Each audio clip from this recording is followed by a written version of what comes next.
Gubernur Aceh Muzakir Manaf melepas ribuan pemudik dalam program Mudik Gratis Pemerintah Aceh. Sebanyak 7.919 warga diberangkatkan dengan bus dan kapal ke berbagai daerah Kamis 27 Maret 2025. Pemerintah Aceh menyediakan 92 kendaraan darat dan kapal untuk perjalanan ke 16 rute, termasuk ke Medan dan pulau-pulau terluar. Gubernur menegaskan program ini bertujuan membantu masyarakat dan mengurangi resiko kecelakaan.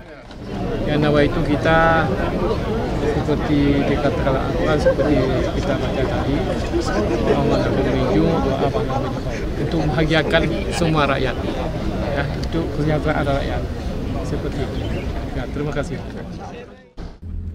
Tes urin diterapkan bagi sopir demi keselamatan penumpang.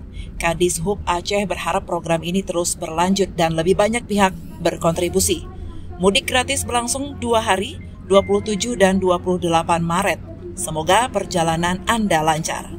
Dari Banda Aceh, Kanal Inspirasi TV melaporkan.